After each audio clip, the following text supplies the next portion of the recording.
I didn't scream when I saw my husband kissing another woman at Logan Airport on our anniversary. I didn't drop the small white cake box in my hands. I didn't even step forward.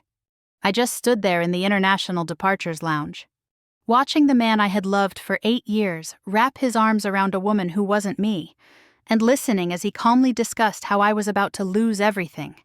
"Once the clause is triggered," Justin said, his voice low but clear in the polished echo of the terminal, "she'll have nothing. It'll all transfer automatically." The woman, Victoria, 29, the freelance graphic designer he once introduced as his project partner, laughed softly. "She'll never know that clause even exists." My heart didn't just break. It stopped. Because I did know about a clause. I just didn't know which one he was talking about. I had come to surprise him. He had told me that morning he needed to rush to Logan because a high-value client from Seattle was facing a cybersecurity emergency. I believed him. I always believed him. I even baked his favorite lemon cake before school, wrote happy anniversary in careful icing, and drove across Boston traffic to meet him like some romantic fool trying to resuscitate a marriage that had been running on fumes. Instead, I found betrayal wrapped in designer heels and whispered legal warfare. And I didn't confront them. I listened. I remember the fluorescent lights flickering faintly above me, the rolling suitcases, the announcements for departing flights to London and Paris, the way Justin leaned close to Victoria like they were sharing a secret victory. "By the time I file," he continued, "the asset structure will already be in place. She'll look like the one who violated the agreement." Violated the agreement. My fingers tightened around the cake box. Agreement. Structure. Clause. He wasn't just cheating on me. He was setting me up. I turned away before they could see me. I walked past the duty-free perfume counters, past the glossy advertisements of happy couples traveling the world, and into the restroom where I locked myself in a stall and finally allowed my hands to shake. Revenge. Betrayal. Hidden truth. Those words didn't feel dramatic in that moment. They felt clinical, precise, like bullet points in a legal document. I wasn't thinking about the kiss anymore. I was thinking about paperwork. Justin Miller, 37, cybersecurity specialist, the man who handled encryption systems for Fortune 500 clients, the man who insisted on restructuring our investments into a more efficient trust model last year. The man who asked me to sign updated investment authorizations while I was grading essays at the kitchen table. I had trusted him. I wiped my eyes and pulled out my phone. I didn't call him. I didn't text him. Instead, I searched my email for the last 12 months of financial documents. There it was, a revised investment agreement tied to our holding account. I had skimmed it when he sent it. I remember thinking it was overly technical and asking him if I needed to read all of it. "I've handled it," he told me then, smiling. "It's just structural optimization." Structural optimization. My stomach dropped as I scrolled through the digital copy. Buried in the language was a breach clause. If one party committed financial misconduct or unauthorized asset movement, control of the shared investment structure could shift automatically. Automatic. Clause triggered. Violated the agreement. The airport conversation replayed in my head. But now I heard it differently. He was planning to make it look like I had moved funds improperly, which meant the kiss wasn't even the worst part. The worst part was that my husband had designed a legal bomb and intended to detonate it in my name. I left the airport without being seen. I didn't confront him that night when he came home pretending exhaustion from client emergencies. I let him kiss our daughter goodnight. I let him sit at the dinner table and ask me how school was. I watched him. There's a moment when heartbreak turns into clarity. Mine came while he was loading the dishwasher, humming like a man without secrets. If Justin believed I would explode emotionally, he didn't know me at all. The next morning at school, I taught a lesson on civic responsibility to a room full of 16-year-olds who believed justice was something that only happened in movies. I stood at the whiteboard explaining how systems function when people understand them, and how they fail when people don't. My voice was steady. Inside, I was dismantling my marriage piece by piece. After class, I called a family attorney recommended quietly by a colleague years ago. I didn't give details over the phone. I just said, I need to review a financial agreement urgently. That afternoon, I forwarded every document Justin had sent me over the past year. When I got home, he was in his office, door closed, typing rapidly. The glow of multiple monitors reflected off the glass frame on his desk. Our wedding photo? I paused outside the door, listening. Keyboard clicks. Low voice on a headset. Numbers. He was accelerating something. At dinner, he mentioned casually, we might need to move some assets soon. Market volatility. I smiled. Whatever you think is best. He looked relieved. Later that night, when he fell asleep, I opened his laptop while he snored softly beside me. I didn't try to break passwords. I didn't need to. The shared financial dashboard was still logged in. And there it was. A pending bulk transfer scheduled for 3 days from now. Large enough to restructure everything we owned. Tagged as conditional authorization. Authorization that required my credentials. My breath slowed instead of quickened. He wasn't just planning to file for divorce. He was planning to accuse me of triggering the breach. And as I stared at the glowing numbers on the screen, one thought settled in with terrifying calm. If Justin wanted to play with legal clauses and digital signatures, he should have remembered one thing. I may be a teacher, but I read everything. The next morning, I woke up before Justin did and lay there staring at the ceiling, replaying the airport scene like evidence in a trial I hadn't agreed to attend. He slept peacefully beside me, one arm thrown across the mattress where I used to curl into him. 8 years of marriage reduced to calculated silence. I watched his chest rise and fall and wondered when exactly betrayal had turned into strategy. By the time he left for work, kissing my cheek and saying, "We'll celebrate properly this weekend," I had already printed the revised investment agreement and highlighted every clause that mentioned automatic transfer, fiduciary responsibility, and breach. The bulk transfer was scheduled for 3 days from now. 3 days. At school, I moved through my routine on instinct. I graded quizzes. I supervised lunch duty.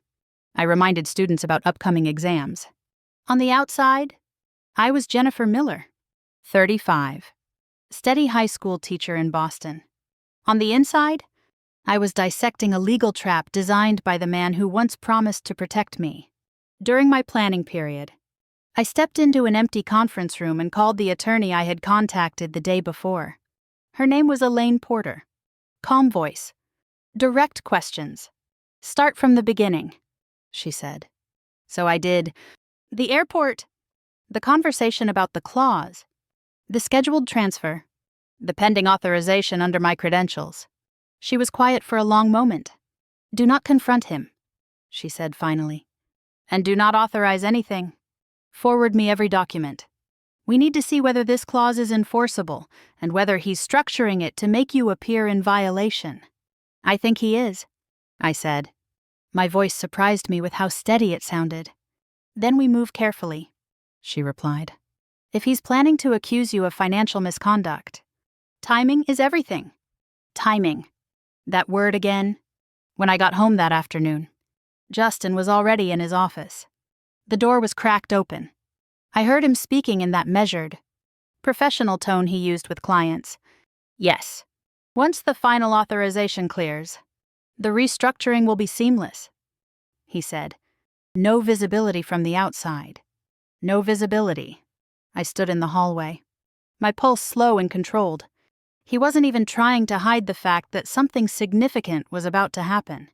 At dinner, he brought up finances casually. I might send you something to approve, he said, slicing chicken with unnecessary precision. It's just procedural. What kind of procedure? I asked lightly. Asset optimization. It protects us long term. Protects us. I nodded as if I trusted him.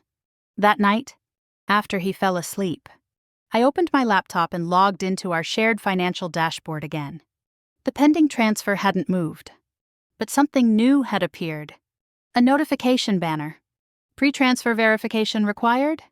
Authorization window opens in 72 hours. My credentials were listed as primary approval. My stomach tightened. If I approved it, I would be recorded as initiating the move. If I ignored it, the system might log my failure to act. Either way, it was a trap. The next day, Elaine called back after reviewing the documents. "The clause is aggressive," she said. "If one party engages in unauthorized asset movement or violates fiduciary obligations, control of the trust structure can shift automatically." "To him," I said. "Yes. Unless we can demonstrate bad faith or manipulation. And if he stages it so it looks like I moved funds, then you become the violator on paper." On paper.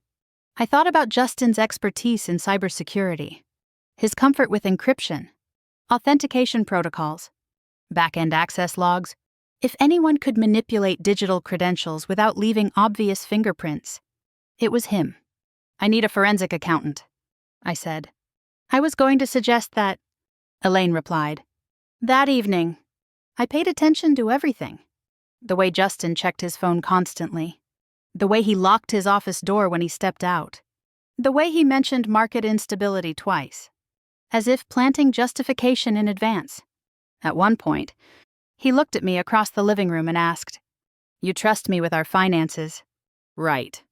The question felt rehearsed. "Of course," I said. He smiled, relieved. Later that night, I did something I had never done before in our marriage. I checked the email logs on our shared account. There were drafts, unsent messages saved in a folder Justin rarely used. One subject line caught my attention. "Strategic divorce timing." My hands went cold. The email wasn't complete, but fragments were visible in the preview pane. "File once restructuring complete." "Breach clause activation." "Custody argument strengthened by financial instability." Custody. My breath left me slowly. This wasn't just about money. He was planning to argue that I had destabilized our financial structure and, by extension, our household. He was building a narrative where I looked reckless, emotional, irresponsible. The transfer wasn't just a financial maneuver. It was evidence creation. The next morning, I met Elaine in her downtown office. I brought printed copies of everything, agreements, screenshots, email drafts. She scanned the documents carefully. "If he's coordinating the asset transfer with a divorce filing," she said, "he's trying to ensure you look like the unstable party.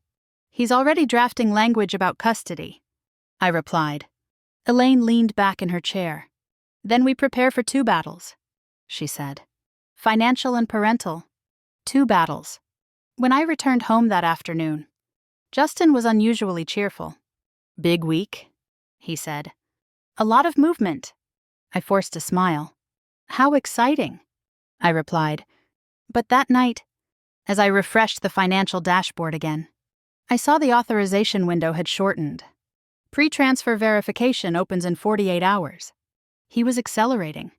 And for the first time since the airport, a flicker of something stronger than heartbreak settled in my chest. Not panic. Strategy. If he believed I would walk blindly into his legal trap, he had underestimated me. He built the structure, but I was about to study it line by line. The authorization window opened at exactly 8:12 in the morning while I was standing in front of a classroom full of juniors discussing constitutional checks and balances. My phone vibrated once in my blazer pocket. I didn't look at it immediately. I finished explaining how systems are designed to prevent abuse of power, wrote 3 bullet points on the board, and assigned a short reading. Only then did I step into the hallway and unlock my screen. Pre-transfer verification required? Authorization pending. 48 hours. My name listed as primary approving party. My hands felt steady. Too steady. Like I had stepped outside my own body. I didn't touch the authorization button. Instead, I forwarded the notification to Elaine and the forensic accountant she had connected me with the night before. A quiet man named Daniel Reeves who specialized in financial fraud tracing. Within 20 minutes, Daniel called. "Do not interact with that portal," he said immediately. "Not even to decline." I wasn't planning to. Good. "I need back-end access logs. Screenshots won't be enough," I don't have back-end access. But he does, Daniel said. The words hung between us. If Justin was staging a violation under my credentials, he would need to route authentication through my profile, which meant there would be digital fingerprints somewhere in the system, IP addresses, device signatures, token regeneration timestamps. He thinks he's invisible, I said quietly. No one's invisible, Daniel replied. Just harder to see. That afternoon, while Justin was at work, I logged into the shared dashboard again. The authorization banner pulsed in red at the top of the screen. Beneath it, I noticed something new. Security token refreshed at 7:58 a.m. 7:58. I had been driving to school at 7:58. My heart slowed. I took screenshots of everything, timestamps, session history, device IDs. Then I logged out carefully, making sure not to click anywhere near the approval field. That evening, Daniel confirmed what I had suspected. The security token was regenerated from a device registered to your home network, he said. Specifically, from the IP associated with your husband's office workstation. I closed my eyes for a moment. He's trying to make it look like I logged in. He cloned your credential session, Daniel said. Or attempted to. So if the transfer executes, it will show as authorized under your credentials unless we intercept. Intercept. At dinner, Justin was almost playful. Did you see the notification? He asked casually, pouring himself a glass of wine. What notification? I replied. The restructuring authorization. It's routine. I must have missed it, I said, cutting my food slowly. He studied me for a second, searching for something. Panic. Suspicion. Resistance. I gave him none. Just don't forget, he added lightly. Timing matters. Timing matters. Later that night, I met Elaine and Daniel in her office. We spread documents across the conference table like we were planning a heist instead of preventing one. If the bulk transfer executes, Elaine said, he files for divorce immediately afterward. He alleges you violated fiduciary duty. That triggers the breach clause. And control shifts. I finished. Temporarily. Yes, she said. Until challenged. But challenging after the fact is messy. Daniel tapped his pen against the table. There's another layer, he said. What layer? I asked. He turned his laptop toward us. A series of crypto wallet addresses appeared on the screen, connected by thin digital lines like a constellation. These wallets are linked to the holding company, he said. Funds have been routed through them over the past 6 months. That's not illegal by itself, Elaine said carefully. No, Daniel agreed. But the routing pattern resembles laundering protocols. Multiple microtransfers, layered movement, then aggregation. My pulse ticked upward. You're saying this isn't just about me, I said. I'm saying, Daniel replied, there may be other money in this system. Other money. Victims. The room felt colder. If we report prematurely, Elaine said, he'll know you're onto him. If we wait too long, the transfer executes and you're painted as unstable. I stared at the crypto trail. Victoria's name surfaced in my mind. Her design firm, the startup Justin mentioned constantly over the past year, the interface she proudly showed him at dinner once, claiming it would revolutionize digital access. What if it wasn't revolutionizing anything? What if it was masking it? The next morning, I searched public records for the startup's corporate filings. The registered holding entity matched the name on our investment structure. My breath caught. He had tied our marriage into a corporate shell. At school, while my students worked on essays, I opened the financial dashboard one more time. 42 hours remaining. The authorization banner glowed like a warning light. And beneath it, a line I hadn't noticed before. Automatic execution if no action recorded. If I ignored it, it would proceed. If I touched it, I validated it. A perfect trap. That evening, Justin seemed distracted. His phone buzzed repeatedly. He stepped outside twice to take calls. I stood at the kitchen sink, pretending to rinse dishes while listening through the cracked window. "It needs to clear before the weekend," he said quietly. "Once it's processed, everything's clean. Everything's clean." I felt something settle inside me then. He believed he controlled the timeline. He believed I would hesitate or panic. He didn't know I had already seen the crypto trail. He didn't know Daniel had documented the cloned security token. He didn't know Elaine was drafting something far more dangerous than an objection. When I went to bed that night, the house felt eerily calm. 40 hours left. Justin turned toward me in the dark and whispered, "Trust me." I stared at the ceiling, listening to the quiet hum of the heating system and the distant traffic outside. Trust had already detonated at Logan Airport.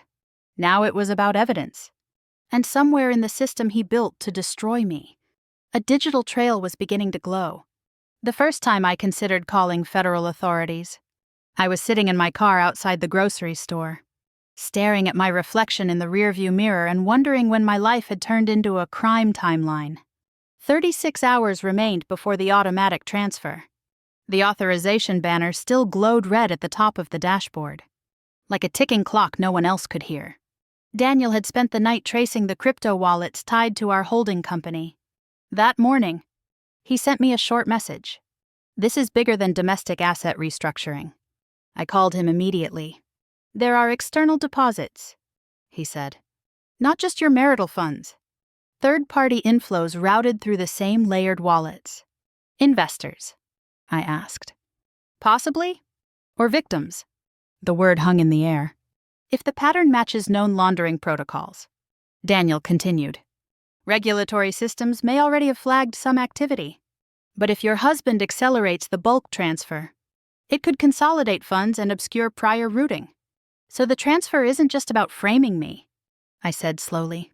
"It may be about cleaning the ledger." Cleaning the ledger. I thought of Justin at the airport. So confident, so certain of his control. Of Victoria's quiet laugh. Of the phrase she used. "She'll never know that clause even exists." They thought the clause was the weapon, but maybe the real bomb was the money trail itself.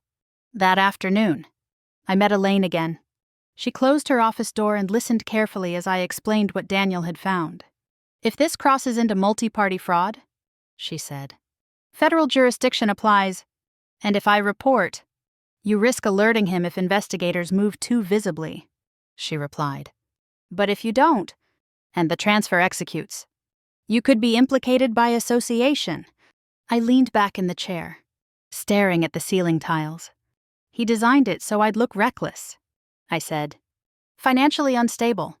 "Yes," Elaine agreed. "But if there's evidence he concealed assets or engaged in fraud, the prenuptial clause shifts in your favor." My head snapped up. "He forgot about that clause," I whispered. "The concealment clause. Buried in the original agreement we signed before marriage was a provision neither of us had referenced in years. If one party intentionally concealed assets or committed financial fraud, full control of shared property could shift to the other party. Along with penalties, Justin had rewritten structures around the breach clause. But he hadn't amended the original concealment clause. "Do you think he truly forgot?" I asked. "People remember the clauses they plan to use," Elaine said quietly. "They forget the ones that can be used against them." That night, Justin came home later than usual. He looked tense, jaw tight. "Market volatility," he said when I asked casually how his day went. "We need to move quickly." "How quickly?" I asked. "Soon." He studied me as if measuring my reaction. "I'll need your authorization," he added. There it was again. My authorization. After dinner, he went straight to his office and closed the door. I heard the hum of his workstation, the low murmur of a conference call. Through the hallway, I caught fragments. Launch event Friday. Compliance won't interfere. Once the divorce filing is in, divorce filing. My breath slowed instead of quickened. He had synchronized the transfer with a legal filing. He intended to trigger the breach clause and file for divorce almost simultaneously. The bulk transfer would execute. He would accuse me of violating fiduciary obligations. and he would present himself as the stabilizing parent in the custody petition. I opened my laptop in the bedroom and pulled up the shared dashboard again. 32 hours left. A new line appeared beneath the authorization notice. Emergency liquidation permitted if legal instability detected. Legal instability. My pulse ticked upward. If he filed for divorce and framed it as instability caused by my alleged misconduct, the system might automatically permit liquidation. He had engineered layers. Breach. Instability. Liquidation. Each one a fuse. My phone vibrated. Daniel again. One of the crypto wallets has been internally flagged by a financial compliance system, he said. I can't see full details, but the transaction pattern matches prior investigations. So regulators may already be watching. Possibly? I stared at the authorization banner. If regulators intervened first, it might freeze suspicious transfers without activating the marital breach clause under my name. But if Justin sensed interference, he might accelerate everything. That night, while Justin showered, I stepped into his office for the first time in months. The room smelled faintly of coffee and metal. Multiple monitors glowed with dashboards and encrypted messaging platforms. On one screen, I saw the startup interface, sleek, minimal, polished. Victoria's design aesthetic was unmistakable. I moved closer. A back-end admin panel flickered open briefly before the screen locked. In the reflection, I saw my own face staring back, calm. Calculating? He had built a system that assumed my ignorance. He had mistaken quiet for weakness. When Justin came to bed, he wrapped an arm around me. Everything's going to work out, he murmured. For who? I asked softly. He chuckled. Thinking it was a joke, I didn't sleep much that night. By morning, the countdown had dropped to 28 hours. Daniel sent another update. There's a launch event tied to the startup in 2 days, he said. Public-facing rollout. If funds consolidate before then, it cleans the ledger before visibility increases. So the transfer wasn't just synchronized with divorce. It was synchronized with exposure. The realization settled heavily in my chest. If I moved too late, I would be framed. If I moved too early, I could tip him off. But if regulators were already circling, the timing could shift beyond his control. I refreshed the dashboard one more time. Authorization window active. Bulk transfer scheduled. Automatic execution pending. Justin believed he controlled the detonation. He didn't realize the system he trusted might already be watching him. And as the countdown continued, I knew one thing with terrifying clarity. The next move would decide who the legal bomb destroyed. 48 hours had shrunk to 24. And the authorization request still sat at the top of the dashboard like a loaded weapon waiting for my fingerprint. I stared at the screen from my kitchen table while my daughter colored quietly beside me, humming to herself, unaware that her parents' marriage was balanced on a clause buried in fine print. If I approved the transfer, I would validate the restructuring and hand Justin exactly what he needed to accuse me of financial misconduct. If I ignored it, the system would auto-execute and record my inaction. He had designed a no-win scenario. I forwarded the latest screenshots to Daniel and Elaine and typed a single sentence beneath them. He's closing the window. Daniel called within minutes. Don't touch it, he said again. We're extracting log histories from the prior session attempts. Can you prove the token cloning? I asked. There's evidence the authentication key was regenerated from your home IP at a time you were physically at school, he replied. We can correlate that with classroom attendance records and your building access logs. My chest tightened. So if it executes, then we prove manipulation. But it's cleaner if we interrupt the system before execution. Interrupt? Elaine joined the call. There's another option, she said carefully. We can submit a confidential fraud report to federal compliance authorities. If the holding company is flagged externally, a regulatory freeze could pause suspicious transfers without activating the marital breach clause under your name. Would he know I reported? I asked. Not immediately, she said. Regulatory reviews can appear random, especially if prior crypto patterns are already suspicious. I thought of the flagged wallet Daniel mentioned, of layered transfers, of external deposits. Justin believed he controlled every variable. He hadn't accounted for outside scrutiny. That evening, Justin was unusually attentive. He asked about my day. He offered to cook dinner. He even suggested we take our daughter to the park that weekend. Timing matters, he had said. Now he seemed eager to create a picture of domestic normalcy. At one point, he leaned against the counter and said casually, "Did you see the updated authorization window? It's streamlined now." Streamlined? "I'll look at it tomorrow," I said. His eyes narrowed slightly. "Sooner is better," he replied.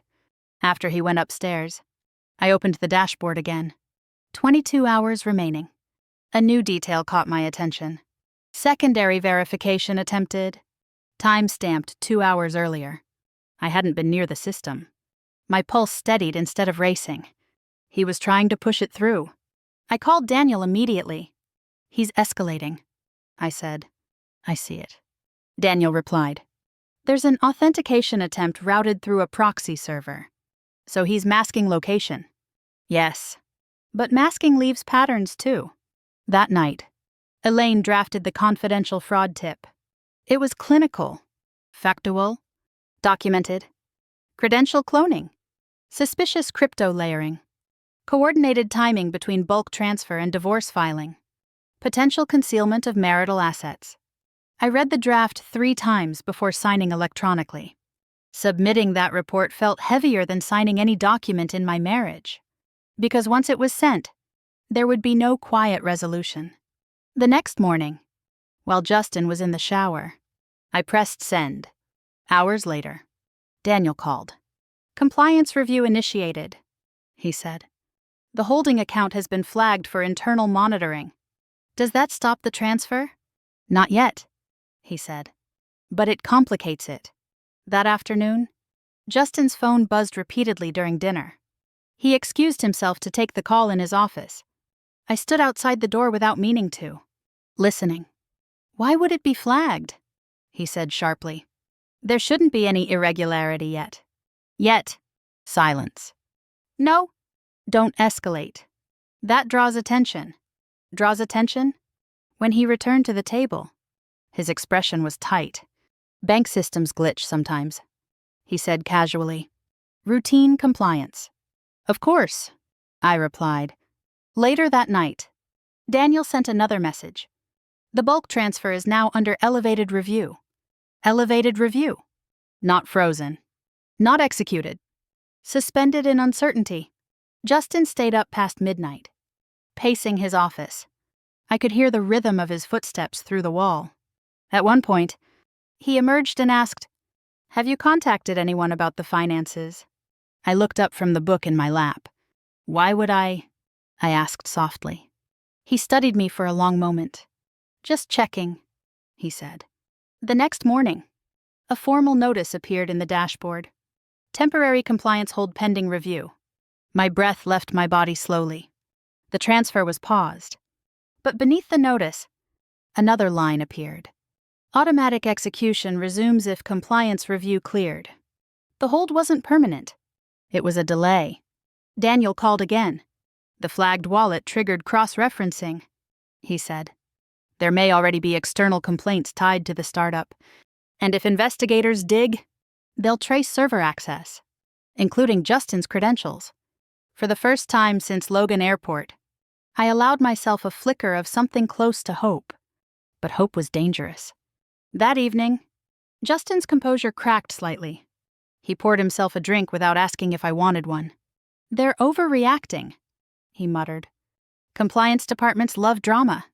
"Overreacting to what?" I asked. He didn't answer. Instead, he looked at me with something new in his eyes. Suspicion. That night, as I lay awake beside him, my phone vibrated softly. An automated alert. "Formal complaint of financial misconduct filed under your profile." Time-stamped 12 minutes earlier. My name listed as the accused party. He had pulled the trigger anyway. Even with compliance scrutiny rising, he activated the breach clause. I stared at the screen in the dark. Justin's breathing steady beside me. He believed he was still in control. He didn't know that his own digital fingerprints were already under review, and as the system processed his accusation under my name, I realized something chilling. He hadn't just built a bomb. He had detonated it. The official complaint against me arrived at 8:17 in the morning while I was walking into school. And for a moment I simply stood on the sidewalk staring at the words, "Financial misconduct allegation filed under your profile." Justin had not waited. He had activated the breach clause even while the compliance review was still pending. I forwarded the notice to Elaine before I even stepped inside the building. By the time I reached my classroom, she had already responded. "Do not panic. We expected escalation." Expected escalation. It was strange how calm I felt. My husband had formally accused me of financial violation. On paper, I was now the reckless party, the unstable spouse, the one who jeopardized our assets. And yet, I felt clearer than I had in months. During my planning period, I called Elaine and Daniel on speaker. He filed through the internal compliance portal. I said, "Yes." Elaine replied, "Which means the breach clause technically activates. But it cannot fully process while fraud concerns remain under review. So we stall. We counter," she corrected. Daniel spoke next. "The complaint references the exact pre-transfer authorization attempt from yesterday. But the metadata still shows the cloned security token. So the complaint itself becomes evidence," I said slowly. "Yes," he answered. "If he knowingly filed an allegation based on manipulated credentials, that's bad faith." Bad faith. I leaned back against my desk. "He thinks filing first gives him leverage in divorce court," I said. "He likely already scheduled a consultation." Elaine replied, "Of course he had. That afternoon, Justin texted me. We need to talk tonight." No greeting. No warmth. I responded simply, "Okay." When I arrived home, he was waiting in the kitchen. No laptop open. No phone in his hand. Just standing there, arms crossed. "You filed something," he said. "You filed something," I replied. His jaw tightened. "I had to protect our assets," he said. "You've been acting erratically." "Erratically?" I asked. "You've been distant. Secretive." I almost laughed at the irony. "You cloned my credentials," I said quietly. He blinked. "I don't know what you're talking about. The security token regenerated from your workstation at 7:58 a.m. Me. 2 days ago. I was driving to school." His expression flickered, just for a second. "That's ridiculous," he said.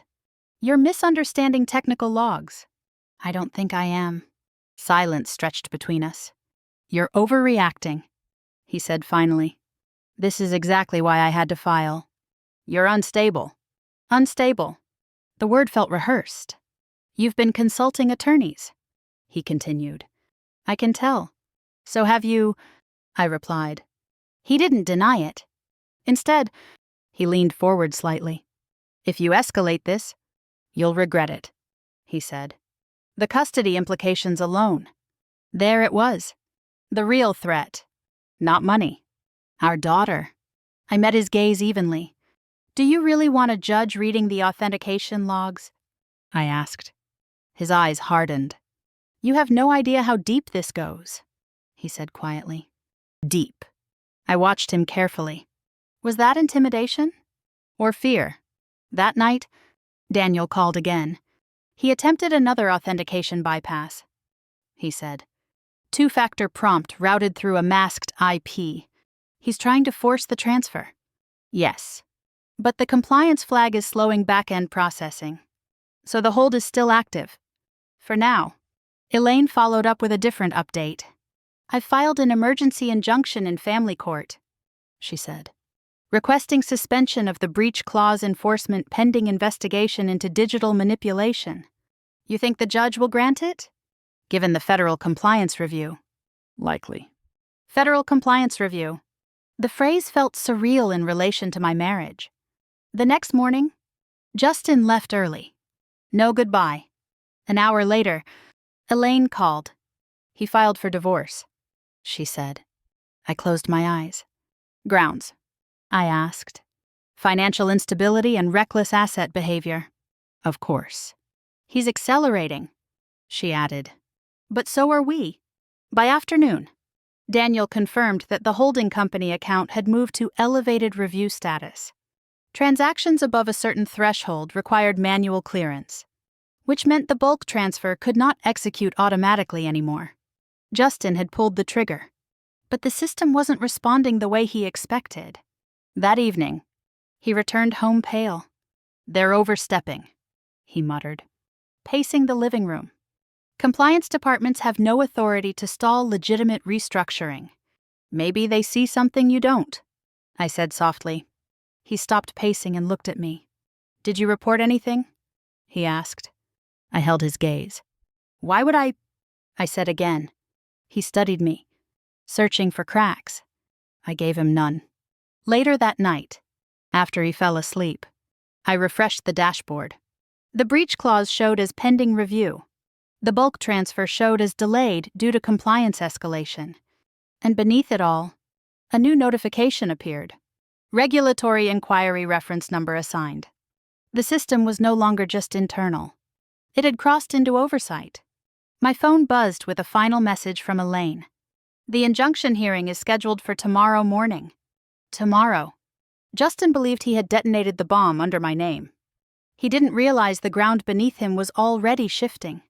And as I set my phone down in the dark, listening to his steady breathing beside me, I understood something with chilling clarity. He had fired first, but he had fired into a system that was starting to look back at him. The temporary injunction hearing was scheduled for 9:30 in the morning, and Justin didn't look at me once as we sat on opposite sides of the courtroom. He had filed the complaint first. He had activated the breach clause. He had accused me of financial misconduct. But now he looked less triumphant and more calculating. His attorney began confidently. My client initiated a protective measure after detecting unauthorized asset movement under Mrs. Miller's credentials, she said. He acted in good faith to stabilize marital finances. Good faith. I felt almost detached listening to it. Elaine stood when it was our turn. Your Honor. The alleged unauthorized movement coincides with documented credential cloning from Mr. Miller's secured workstation, she said calmly. Additionally, the holding company is under active compliance review for suspicious transaction patterns. The word suspicious seemed to hang in the air longer than the rest. Justin's jaw tightened. Elaine continued. The breach clause cannot operate cleanly while fraud concerns are under review. We request suspension of its enforcement pending investigation. The judge leaned forward slightly. Is there documentation supporting credential misuse? He asked. Yes, Your Honor, Elaine replied, handing over the forensic report Daniel prepared, including timestamp discrepancies placing Mrs. Miller physically at her place of employment during the alleged authorization event. Justin shifted in his seat. For the first time, I saw something flicker in his eyes. Not anger. Uncertainty. After 20 minutes of argument, the judge spoke. Given the active compliance review and pending fraud inquiry, the breach clause enforcement is temporarily suspended until further order. Temporarily suspended. Justin's attorney objected lightly, but the decision stood. The bomb he had triggered had not detonated the way he intended. Outside the courtroom, Justin finally turned to me. You're making this worse, he said quietly. I didn't file the complaint, I replied. You forced my hand. No, I said. You rushed. His gaze hardened. You have no idea how much exposure you're creating. Exposure to what? I asked. He didn't answer. Instead, he walked away, phone already pressed to his ear. That afternoon, Daniel called. The compliance review has escalated, he said. They're cross-referencing the startup accounts tied to the holding company, and they're noticing routing patterns consistent with laundering frameworks. My breath caught. So it's not just internal. No, he replied. It's drawing attention. By evening, Justin was different, less composed. More reactive. He paced the living room, typing rapidly on his phone. Did you contact regulators? He asked suddenly. I contacted an attorney, I said. That's not what I asked. Silence stretched. He exhaled sharply. This was supposed to be controlled, he muttered. Controlled. He had expected a predictable reaction from me. Panic. Confrontation. Emotional implosion. Instead, he had triggered a system that didn't answer to him. Later that night, my phone buzzed with a notification from the court portal. Justin had formally filed for divorce. Grounds: financial instability, marital breakdown, and concern for child welfare. Child welfare. I felt the words land in my chest like stones. He was going to try to take custody. The next morning, Elaine called before I even reached school. He's requesting expedited temporary custody hearing, she said, citing financial volatility. Because of the transfer he staged, I said. Yes, she replied, which is why the forensic evidence matters. My daughter hugged me before I left that day, asking if we could bake cookies this weekend. Yes, I said, swallowing the tightness in my throat. Nothing about her life was unstable. Not yet. By mid-afternoon, Daniel sent another update. One of the flagged crypto wallets has transaction overlap with external complaint records, he said. It's subtle, but it's there. External complaint records. So other people may have reported losses. I said, yes. I leaned back in my classroom chair, staring at the bulletin board filled with student essays about ethics. Justin had built a system he believed was airtight. But digital systems leave trails, and trails connect. That evening, he confronted me again. They're asking for server access logs, he said abruptly. Who is? I asked. Compliance. His voice was tight. Is that a problem? I asked softly. He didn't respond immediately. It shouldn't be, he said finally. But his eyes said otherwise. Later, after he went to bed, I checked the dashboard again. The breach clause still showed suspended. The bulk transfer remained under elevated review. And beneath it, another update. Expanded compliance inquiry. I set my phone down slowly. Justin had fired first. He had filed the complaint. He had activated the clause. He had filed for divorce. But the systems he trusted to execute cleanly were now layered with oversight. As I lay in the dark beside him, I realized something with quiet certainty. He believed he detonated the bomb under my name. He didn't see the second fuse already burning beneath his feet. The call came at 10:15 in the morning while I was standing in the hallway outside my classroom, pretending to review attendance sheets. The number was unfamiliar. I answered anyway. Mrs. Miller, a calm male voice asked. This is Special Agent Carter with the Financial Crimes Unit. We're following up on a confidential submission related to suspicious transaction activity. For a second, the hallway noise faded into nothing. Yes, I said evenly. We'd like clarification regarding documentation you provided about credential irregularities and layered crypto routing tied to a holding entity. So it had moved beyond compliance, beyond internal review. It's tied to my marital assets, I said carefully, and potentially to other investors. We are aware of multiple complaints associated with the startup in question, he replied. We're currently assessing technical authority over the account structures. Technical authority. Justin, I can provide authentication logs and timeline records, I said.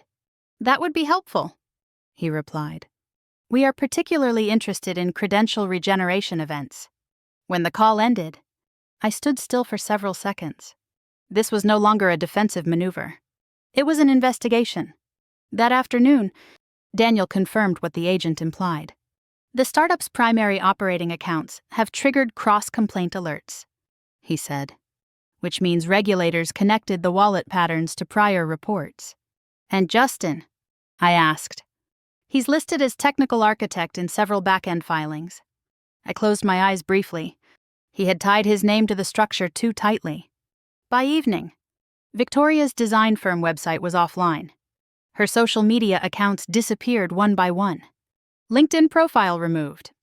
Portfolio page disabled. It was subtle, but unmistakable. Someone was retreating. Justin noticed too. "She's rebranding," he said casually when I mentioned the site being down. "Rebranding what?" I asked. "Her business." "Is that what you're calling it now?" His jaw tightened. "You don't understand how complex these structures are," he said. "No," I replied softly. "I understand them better than you think." That night, Elaine forwarded me a message from Victoria's newly retained attorney.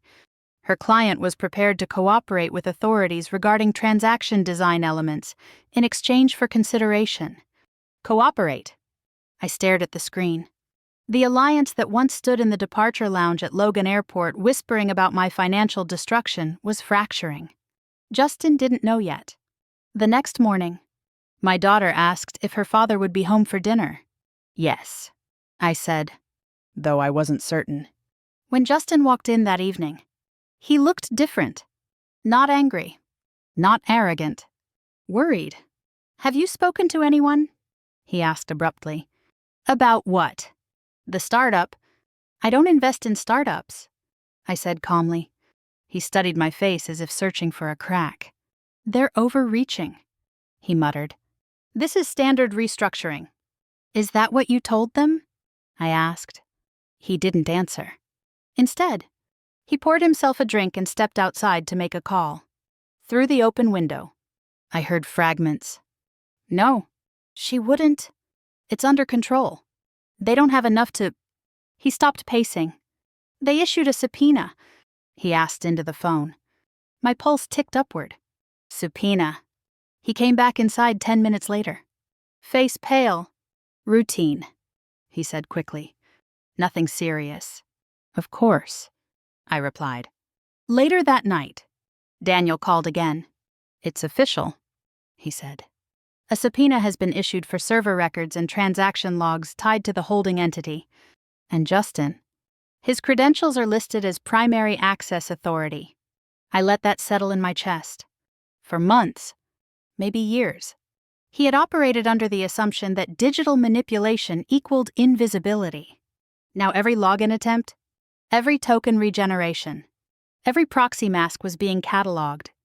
The next day at school, a parent mentioned casually that a tech startup connected to a Boston cybersecurity consultant was under investigation. The name matched.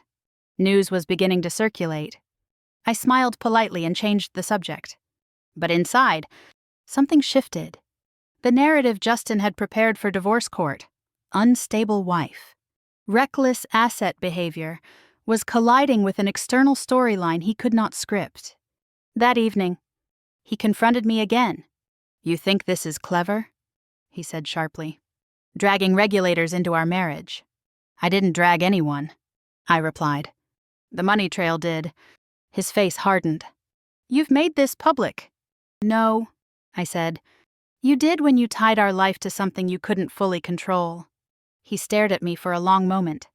Then, for the first time since Logan Airport, I saw fear flicker clearly across his expression. "They won't find anything," he said quietly. "Then you have nothing to worry about," I answered. Later that night, while he paced in his office, my phone vibrated again. Expanded inquiry initiated. Victoria had formally agreed to provide internal communication threads. Justin didn't know yet. He still believed he could negotiate, that he could pivot, that he could salvage control. But the system he trusted was no longer responding solely to his commands. As I lay in bed, listening to the faint hum of his workstation through the wall, I understood something with cold certainty. The bomb he planted in my life had already detonated. He just hadn't realized the blast radius had shifted. The temporary custody hearing was scheduled for the following Tuesday, and I barely slept the night before. Losing money was one thing. Losing my daughter was something else entirely.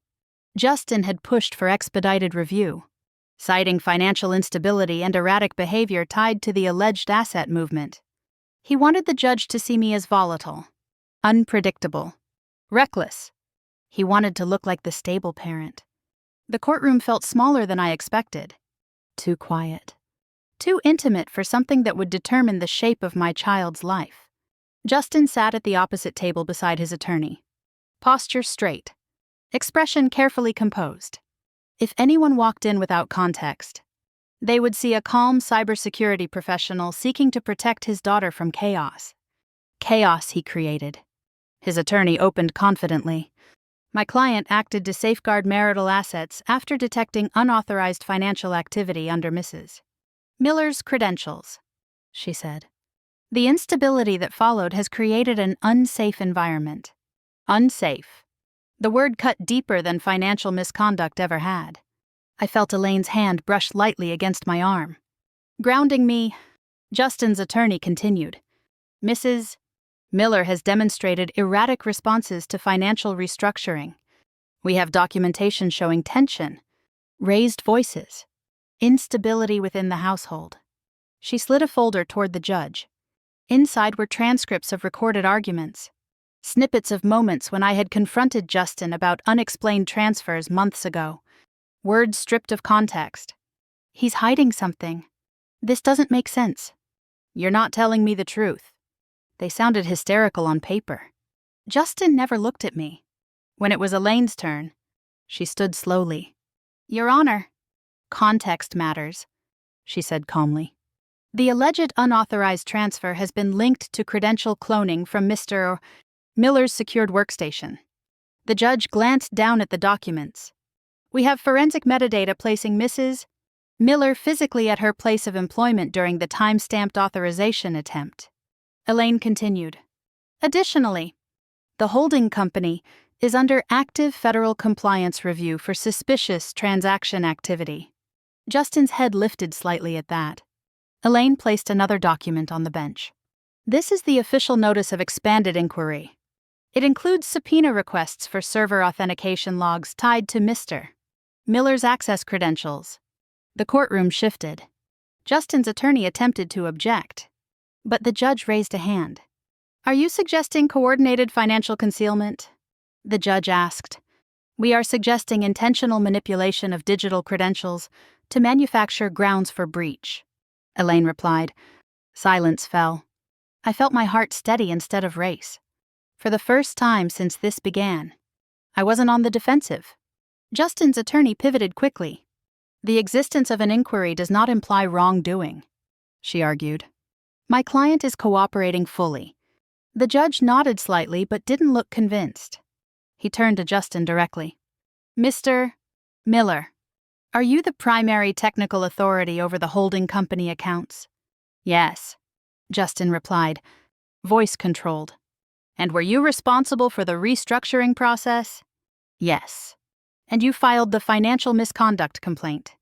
Yes. Each answer tightened something invisible around him. The judge leaned back. Given the pending federal review and credible forensic evidence of credential irregularities, I am not persuaded that Mrs. Miller presents financial instability warranting custody transfer at this time. I exhaled slowly. The judge continued. Temporary primary residence shall remain with Mrs. Miller. Mr. Miller will have structured visitation pending resolution of the financial inquiry. Structured visitation. Justin's jaw tightened almost imperceptibly. He had come expecting leverage. He left with restrictions. Outside the courtroom, cameras waited near the steps. Not for our divorce, but for the startup investigation that had begun to circulate in local business media. Justin avoided them. Head down. I shielded my daughter's name from reporters with careful silence. As we walked to our separate cars, Justin stopped. You think this is over? He asked quietly. I think it's begun, I replied. His eyes darkened. They're misinterpreting everything, he said. Victoria's cooperation doesn't mean anything. Victoria. So he knew. Does it worry you? I asked. He didn't answer. That evening, Daniel called again. Federal investigators have formally opened a cyber fraud case tied to the startup's transaction routing, he said. And Justin, I asked. His server access logs are central to the review. I sat at the kitchen table long after the call ended. My daughter was asleep upstairs. The house felt different. Less like a battleground. More like a waiting room. Justin stayed in his office most of the night. I heard fragments of calls. Preliminary stage. They can't prove intent. It's procedural. But his voice lacked the confidence it once had. He had tried to label me unstable. He had tried to trigger the breach clause and seize control of our assets. He had tried to use custody as leverage. Now the narrative had shifted. The judge had seen the logs. The compliance review had expanded. The investigation had formalized. I refreshed the dashboard one more time before bed. The bulk transfer remained frozen. The breach clause remained suspended. And beneath it all, a new line appeared. Federal case number assigned. I stared at the screen in the dim light of the bedroom. Justin believed he was weaponizing the law. He didn't understand that systems, once engaged, don't bend to personal strategy. As I lay down beside him, I felt something settle inside me. Not triumph. Not revenge. Protection. He tried to take my child by calling me unstable. Now the system he trusted was asking whether he belonged in a courtroom of a very different kind. The subpoena arrived on a gray Thursday afternoon, delivered electronically to Justin's secured workstation and copied to the holding company's registered email. He was in his office when the notification chimed. I was in the kitchen, pretending to sort mail I wasn't reading. The silence that followed was louder than any argument we had ever had. He stepped out of his office slowly, phone in his hand, face drained of color. "They're requesting server logs," he said, as if speaking to the air rather than to me. "Routine," I asked quietly. He shot me a look. "They don't understand what they're looking at." I didn't respond. Because this time, I wasn't the one who needed to understand. Later that evening, Elaine called with the full details. The subpoena covers transaction routing data, authentication histories, and internal communication between Justin and Victoria, she said. It specifically references potential coordination between restructuring and divorce filing. My grip tightened on the phone. "They're connecting timing," I said. "Yes," she replied. "And that matters." The next morning, Daniel confirmed something more. Victoria's attorney submitted partial communication logs, he said. They include email threads discussing asset transfer scheduling aligned with your anticipated breach. I closed my eyes. So she's cooperating. Yes. Justin came home late that night, pacing before he even removed his coat. "They're twisting this," he muttered. "They're making it look like we synchronized the transfer with the filing." I asked softly. His jaw flexed. "They don't have context." "Context of what?" I asked. He didn't answer. He poured himself a drink and stared at the wall. The following week, an emergency hearing was scheduled regarding marital assets. This time, the courtroom atmosphere felt different, more focused, less theoretical. Elaine stood and presented the timeline clearly. "Bulk transfer scheduled for the same week as divorce filing," she said. "Credential irregularities detected. Federal subpoena issued. Cooperation from third-party designer indicating coordinated strategy." The judge reviewed the documents carefully. "Is there evidence of intentional concealment?" he asked. Elaine nodded. "The prenuptial agreement includes a clause addressing concealed assets and fraudulent financial behavior. Preliminary evidence supports inquiry under that provision." Justin's attorney objected, but it felt weaker than before. The judge spoke calmly. "Pending resolution of the federal inquiry, discretionary control over marital investment structures will remain suspended. Protective measures are warranted." Suspended. Protective measures. For the first time, the clause Justin had ignored was acknowledged aloud. Outside the courthouse, cameras were no longer subtle. A local business reporter asked Justin about the startup's alleged laundering structure. He declined comment. I walked past quietly, shielding my face from attention. At school the next day, a colleague asked gently if everything was okay. "Yes," I said, and for the first time in months, it wasn't entirely a lie. That evening, Justin confronted me in the living room. "You reported me," he said flatly. I reported suspicious activity. I replied. You knew what that would trigger. Yes. His eyes flashed. You've destroyed everything. No, I said softly. You built it this way. He stepped closer. I can settle this, he said quickly. We can negotiate. Quiet divorce. Shared custody. I withdraw claims. You stop cooperating. It was the first time he had offered anything resembling compromise. Not apology? Compromise. Why? I asked. Because this is spiraling. Because they're looking at your logs, I said. His silence answered me. The next morning, Daniel called again. Federal authorities have formally classified the startup's transaction routing as a potential laundering conduit, he said. They're reviewing additional accounts. And Justin? I asked. His name appears in preliminary charge discussions. The words felt heavy but inevitable. Preliminary charge discussions. When Justin returned home that evening, he looked smaller somehow. Less like the architect of a digital empire. More like a man realizing the system doesn't always bend. They're considering criminal charges, he said without looking at me. I know, I replied.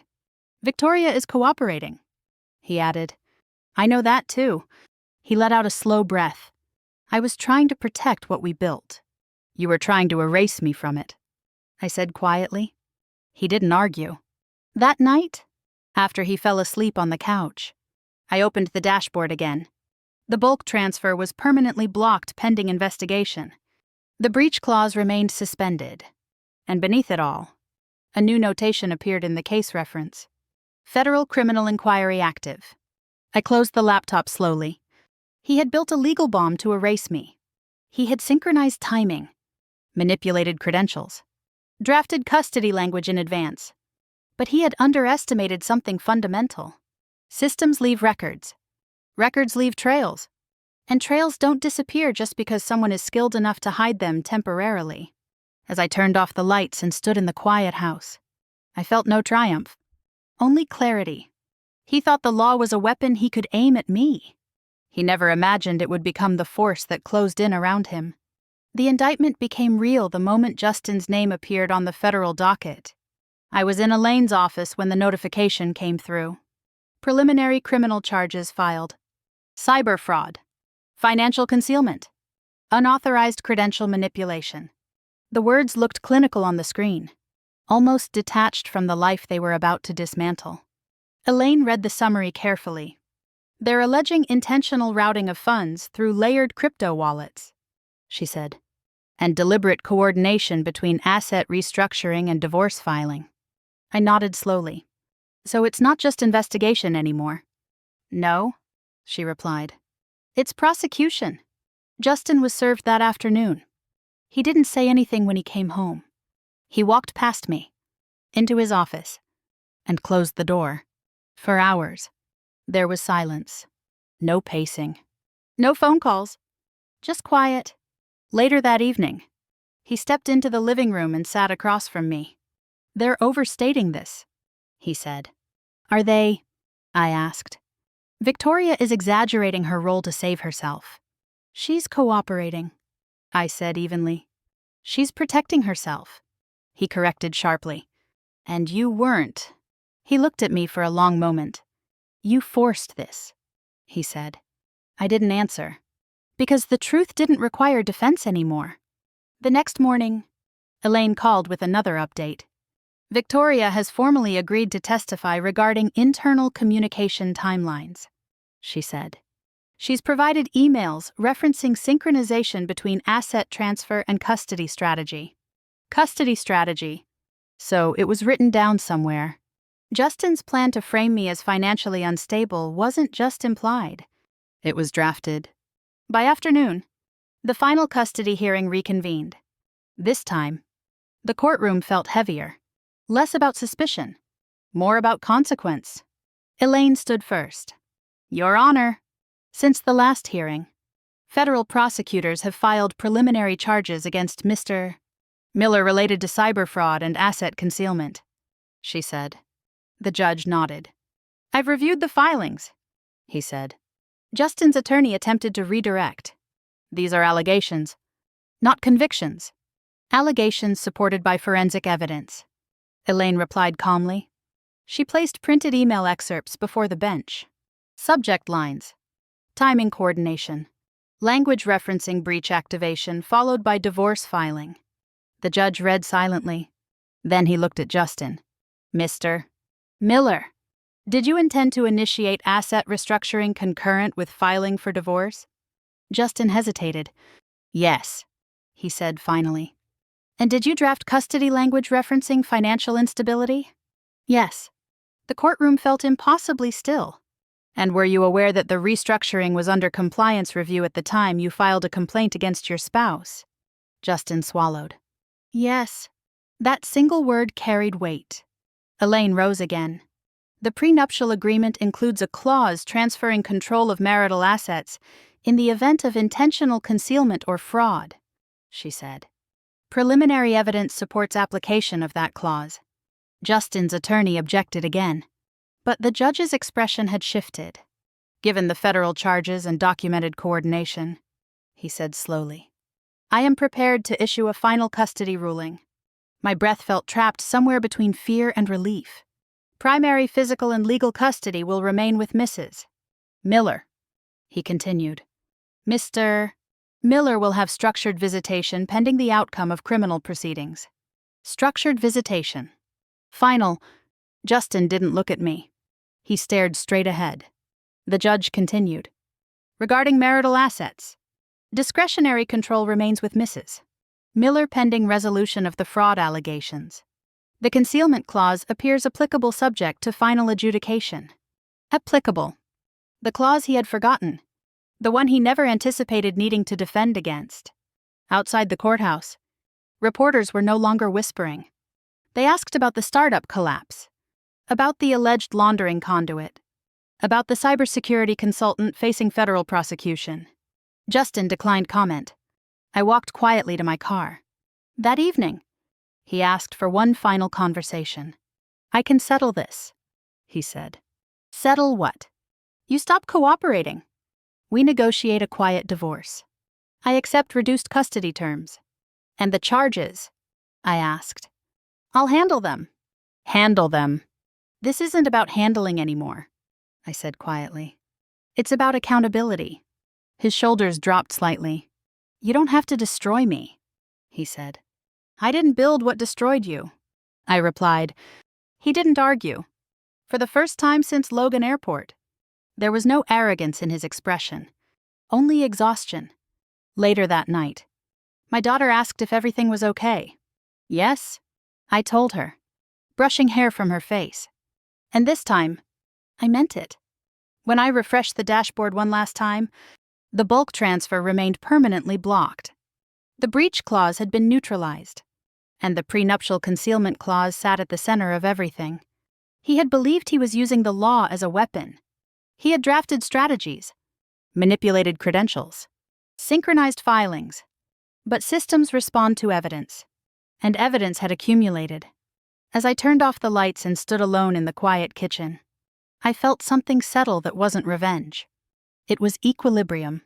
He thought he could close in around me with paperwork and digital traps. He never imagined the system would close in around him instead. The final ruling was delivered on a quiet Friday morning, and I felt nothing like victory when I heard it read aloud. I felt relief. The judge confirmed primary legal and physical custody would remain with me permanently, with structured visitation for Justin contingent on the progress of his criminal case. The prenuptial concealment clause was formally recognized as enforceable pending final divorce decree, transferring discretionary control of our shared assets into my management. It was clinical, precise, fair. Justin stood beside his attorney without speaking. He no longer looked like a strategist calculating angles. He looked like a man who had finally run out of them. When the hearing ended, I stepped outside into the cool air and let myself breathe fully for the first time in months. No more countdown clock. No more authorization window. No more red banner pulsing at the top of a screen. The federal case would move forward on its own timeline. Cyber fraud prosecution does not move quickly, but it moves steadily. Victoria's cooperation had formalized. The startup had been dissolved under regulatory action. Additional accounts were still being traced. But those consequences were no longer mine to manage. They were his. That evening, I returned to my classroom to prepare lessons for the following week.